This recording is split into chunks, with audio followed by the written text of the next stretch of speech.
हे guys, welcome back once again. दोस्तों, आज की कहानी जो एक्सप्लेन करने जा रहे हैं उसका नाम है फॉल। कहानी की शुरुआत दो लड़कियों से होती है, जिसमें से एक व्लॉगर है और दूसरी क्लाइंबर। बेनी अपनी दोस्त हंटर और बॉयफ्रेंड डैन के साथ एक रॉक पर चढ़ाई कर रही है। हालांकि इन्हें इससे कुछ मिलने वाला तो नहीं है, लेकिन फिर भी इन्हें इसे पूरा करना है, क्योंकि अब ये लोग उस रॉक पर बने होल्स या फिर ये कहें कि कुछ नेस्ट पर खुद के एंकर को डालकर ऊपर चल रहे थे। इसी बीच जब डैन एक होल में खुद के हुक को डालता है तो उसमें से एक चिड़िया बाहर निकल जाती है, जिससे वो अचानक से डर जाता है और उसका हाथ छूट जाता है और इसी वजह से वो नीचे लटक जाता है। हालांकि हंटर और बेनी दोनों ही उसे बचाने के लिए नीचे जाते हैं, लेकिन इतने में उसका एंकर उस होल से निकल जाता है और वो हजारों फीट नीचे जाकर गिरता है, जिससे कि उसकी मौत हो जाती है। अब डैन की ऐसी मौत को देखकर बेनी पूरी तरह से टूट जाती है। उसकी कुछ दिनों बाद ही डैन से शादी होने वाली थी, लेकिन एक ही झटके में सब कुछ खत्म हो गया। कहानी आगे बढ़ती है और हम एक साल बाद का समय देखते हैं, जहाँ पर बेनी अपने रूम में है और उसने अभी तक डैन की एशेस को बरी नहीं किया, क्योंकि वो नहीं चाहती कि वो उसे खुद से दूर करे। लेकिन इन सारी चीजों से उसके डैड कुछ खास खुश नहीं होते। वो उसे मिलने के लिए जाते हैं और वहाँ उसे समझाते हैं कि तुम पूरी लाइफ अकेले नहीं बिता सकते, तुम्हें आगे बढ़ना होगा। और सच बोले तो डैन अच्छा लड़का नहीं था। इस बात से बेनी गुस्सा हो जाती है और वहाँ से चली जाती है।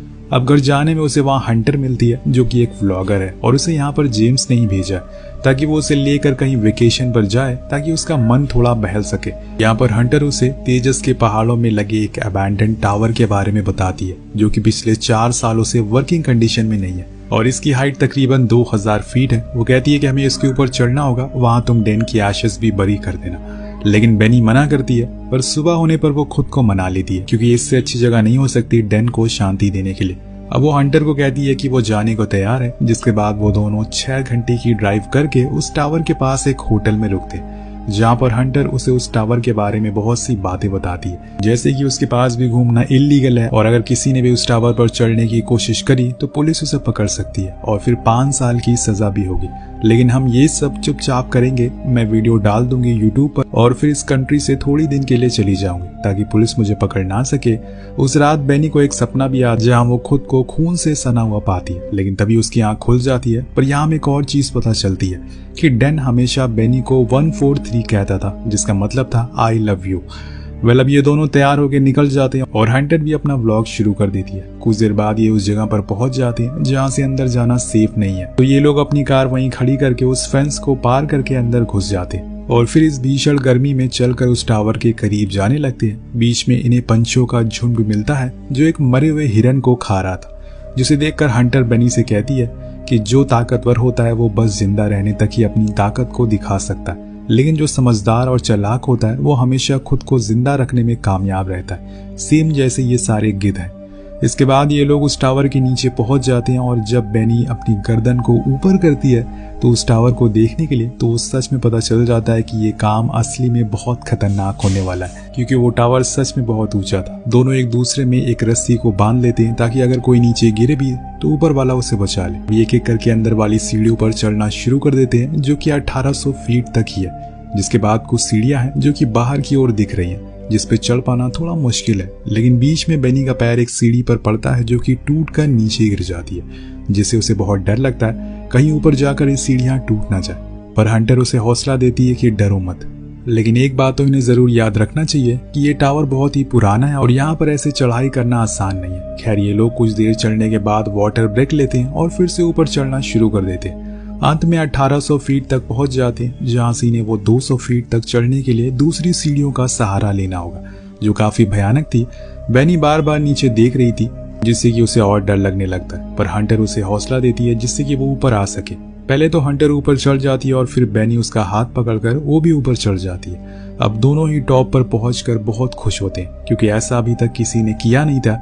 जिसके बाद हंटर अपना ड्रोन भी उड़ाती है ताकि वो अच्छे से शॉट ले सके और आखिर में बेनी डैन की अस्थियों को वहीं से नीचे गिरा देती है और प्रे करती है कि वो जहां पर भी हो खुश हो। दोनों बहुत ही दुखी थे, लेकिन सबसे ज्यादा हंटर दुखी लग रही थी, जो थोड़ा देखने में अजीब था। और ये सब करने के बाद आता है वीडियो के ऊपर लगाने वाला थंबनेल, क्योंकि असली काम तो वही करता है। इसलिए हंटर उस टावर के नीचे लटकती है और फिर एक फोटो क्लिक करती है। ऐसा वो बेनी को भी करने के लिए बोलती है, लेकिन वो मना करती है, पर उसके बार बार इंसिस्ट करने पर वो मान जाती है। वो भी ऐसी सेम फोटो क्लिक करवाती है और इनका काम अब पूरा हो चुका था। अब इन्हें नीचे उतरना है, तो सबसे पहले बेनी नीचे जाती है, लेकिन यहाँ वही होता है दोस्तों जो मैं आपको बार बार कह रहा था। टावर के पुराने होने की वजह से उसके बोल्ट खुलने लग जाते हैं और फिर जिस सीढ़ी से ये लोग नीचे उतर रहे होते हैं वो टूट कर उखड़ कर नीचे गिर जाती है। वहीं बेनी अब लटक चुकी थी और बुरी तरह से फंस गई थी। वो तो शुक्र है कि सही मौके पर हंटर ने रस्सी को पकड़ लिया था, इसलिए वो बच जाती है, वरना दोनों ही नीचे गिर जाते। कुछ देर बाद हंटर धीरे धीरे करके रस्सी को ऊपर खींचना शुरू कर देती है, जिससे कि वो ऊपर आ जाती है और फिर दोनों ऊपर सेफली बैठ जाते हैं। लेकिन अब ये जाएंगे कैसे, क्योंकि सीढ़ी तो टूट गई है। लेकिन यहाँ उससे बड़ी मुसीबत थी इनका सामान वाला बैग, जो कि नीचे डिश पर जाकर अटका हुआ था, जिसमें पीने और खाने का सामान था। यहाँ पर इतनी ज्यादा गर्मी है कि इन्हें कुछ ही देर में प्यास लगना शुरू हो जाएगी। लेकिन उससे पहले ये लोग अपना फोन निकालते हैं और फिर किसी को कॉल लगाने की कोशिश करते हैं, लेकिन कोई फायदा नहीं था, क्योंकि इतनी ऊंचाई पर कोई नेटवर्क काम नहीं करता, इसलिए प्लान भी फेल हो जाता है। तभी हंटर की नजर जाती है बेनी के पैर पर, जहां पर वो चोट लग गई थी और उसमें से लगातार खून बहता जा रहा था, यानी कि उसका इलाज करना होगा, क्योंकि ऐसे में वो मर भी सकती है। इनके पास कोई फर्स्ट एड किट मौजूद यहाँ नहीं है, इसलिए काम तो हो नहीं सकता। इसी दौरान उनकी नजर टावर पर लगे एक इमरजेंसी बॉक्स पर पड़ती है, जिसके अंदर एक दूरबीन और एक फ्लेयर थी। ये सारी चीजें देखने के बाद वो कुछ देर के लिए बैठ जाते हैं और सोचने लगते हैं कि असल में वो लोग करे तो करे क्या। इतने में बेनी हंटर से पूछती है, आखिर तुमने यूट्यूब चैनल क्यों बनाया, तुम हर चीज को रिकॉर्ड क्यों करती हो? तो वो बताती है कि जब से मैंने डैन को मरते हुए देखा है, उस दिन मुझे समझ आ गया कि इंसान की जिंदगी बहुत ही ज्यादा अनप्रेडिक्टेबल है, किसी भी समय कुछ भी हो सकता है, इसलिए हमें हर चीज को एंजॉय करना चाहिए और उसकी रिकॉर्ड करके दूसरों को भी दिखाना चाहिए। इसलिए तभी हंटर को आइडिया आता है, क्योंकि ना वो अपने फोन को नीचे रस्सी लटकाए, क्या पता वहां पर नेटवर्क आ जाए। वो सबसे पहले तो एक हेल्प की पोस्ट इंस्टा पर अपलोड करती है, जिसके बाद उस फोन को नीचे लटका देती है, ताकि जैसे ही नेटवर्क मिले वो पोस्ट अपलोड हो जाए और कुछ लोग वहां पर उसे बचाने के लिए आ जाएं। लेकिन ऐसा कुछ भी नहीं होता, क्योंकि नेटवर्क वहां पर भी नहीं आता। वो खुद भी नीचे जाती है, लेकिन इसका भी कोई फायदा नहीं होता। यहाँ में उस टावर का दूर का शॉट देखने को मिलता है, जिससे हम देख पाते हैं कि ये टावर बहुत ही ज्यादा दूर है शहर से, एक बीहड़ में है और दूर दूर तक कोई इंसान, ना ही कोई रोड, ना ही कोई कार है। बेनी कहती है कि क्यों ना तुम अपने फोन अपने शूज के अंदर रखकर नीचे फेंक दो, वो नीचे गिरते ही नेटवर्क को पकड़ लेगा और फिर पोस्ट अपलोड हो जाएगी। लेकिन ये भी प्लान फेल हो जाता है, क्योंकि फोन नीचे जाते ही टूट जाता है और शूज ना होने की वजह से अब हंटर के पैर में गर्मी लगना शुरू हो जाती है और उसका पैर जलने लगता है। इसी बीच बेनी देखती है कि उसके पैर पर 143 का टैटू बना हुआ था। अब ये बात उसे अंदर से खाना शुरू कर देती है। आपको पता ही होगा कि 143 का क्या मतलब है, जो कि मैंने थोड़ी देर पहले बताया था। अब वो इस बारे में हंटर से कुछ पूछ पाती कि तभी उसे एक नीचे एक आदमी दिख जाता है, जो अपने डॉग के साथ घूम रहा था। दोनों ही आवाज मारते हैं ताकि वो उन्हें देख सके, लेकिन इतने नीचे उनकी आवाज पहुंच नहीं पाती, इसलिए यहाँ पर बेनी अपने दोनों शूज उतारकर नीचे फेंक देती है ताकि वो देख सके। अब वो उन जूतों को देख तो लेता है, लेकिन समझ नहीं पाता कि असल में वो यहाँ पर कहाँ से आए। बेनी गुस्से में आकर फ्लेयर चलाने लग, लेकिन तभी हंटर उसे रोकती है, क्योंकि दिन में फ्लेयर का कोई काम नहीं है, वो उसे दिखाई नहीं देगी। वो दूरबीन देखती है कि वो आदमी यही पास में ही एक वैन में रहता है, इसलिए वो जैसे ही थोड़ा अंधेरा होता है वो उस फ्लेयर को छोड़ देते हैं, जो कि वो देख भी लेता है और उस टावर के नीचे आ जाता है। लेकिन वो असल में सही आदमी नहीं था, जो उनकी मदद करने के बजाय उनकी वहां खड़ी हुई कार को चुरा कर भाग जाता है। तो असलियत में उसने उन दोनों को देखा ही नहीं था, उसने तो बस आसमान में जलती हुई किसी चमकती चीज को देखा था और इसका पीछा किया। अब सारी कोशिश बेकार हो रही थी, इसलिए बेनी उदास होकर बैठ जाती है और अपनी एंगेजमेंट की वीडियोस को देखना शुरू कर देती है। लेकिन उसमें वो नोटिस करती है कि उसमें हंटर कुछ खास खुश नहीं है। वो उदास खड़ी हुई है। उसे बीती दिनों में बहुत सी ऐसी चीजें हंटर के बारे में देखी है जो उसे बहुत अजीब सा महसूस करा रही थी, इसलिए वो बहुत परेशान होने लगती है। इतने में वो देखती है कि हंटर नींद में झूल रही है और अचानक से वो नीचे गिरने ही वाली होती है कि वो उसे बचा लेती है। दरअसल जिस जगह पर ये लोग फंसे हुए हैं वहां पर खड़े होने की जगह है, ना तो सोने की, इसलिए इन्हें जल्दी ही कुछ करना होगा यहाँ से नीचे जाने के लिए। लेकिन उससे पहले बेनी को कुछ सवालों के जवाब चाहिए हंटर से, जो कि वो आखिरकार पूछ ही लेती है और जो जवाब उसे मिलता है वो उसे पूरी तरह से तोड़ देता है। तो हंटर यहाँ पर सफाई में बताती है उसने ये सब शुरू नहीं किया, असल में डैन ने ही उससे पहले अप्रोच किया था, जिसके बाद वो लोग 2 साल तक रिलेशन में रहे। ये सब जानकर बेनी बहुत ही गुस्से में आ जाती है और रोने भी लगती है, क्योंकि उसकी बेस्ट फ्रेंड ऐसा कुछ करेगी, उसे चीट करेगी, उसकी उम्मीद नहीं थी। पर इस समय वो किसी और सिचुएशन में फंसी हुई है और इसीलिए पहले यहाँ से बाहर निकलने का उसे सोचना होगा। और इसीलिए वो उसे बताती है कि अगर वो नीचे गिरे हुए बैग को ले आए तो हम शायद बच सकते हैं। हंटर के पास कोई ऑप्शन ना होने की वजह से वो नीचे जाती है, उस रस्सी को पकड़कर, लेकिन बीच में ही वो रस्सी खत्म हो जाती है तो वो उसे मजबूरन उस डिश पर छलांग मारनी पड़ती है और फिर वापस से उस रस्सी को पकड़ना था। लेकिन वो बहुत ही दूर थी और इसीलिए वो बैग से सेल्फी स्टिक निकालती है और फिर उस रस्सी को खींचकर उस पर बैग पे बांध देती है, जिसके बाद उसकी मदद से ऊपर चढ़ना शुरू कर देती है। उसने कोई भी सेफ्टी हुक नहीं लगाया था। अगर उसका हाथ उस रस्सी से छूटा तो वो सीधा मारी जाएगी, पर उसे ये करना ही होगा। वो उस बची हुई रस्सी पर छलांग मारकर उसे पकड़ने की कोशिश करती है, लेकिन वहां तक पहुंच नहीं पाती और नीचे गिर जाती है। कुछ देर बाद बेनी घबराते हुए नीचे देखती है तो उसे थोड़ा सुकून मिलता है, क्योंकि हंटर अपने बैग को पकड़कर ही लटकी हुई थी। वो बस उसे ऊपर खींच लेती है और फिर दोनों पानी पीते। इसके बाद वो एक पेपर पर हेल्प लिखकर उस ड्रोन पर लगा देते हैं और फिर उसे होटल के पास तक ले जाने की कोशिश करते हैं जहां पर वो ठहरे हुए थे।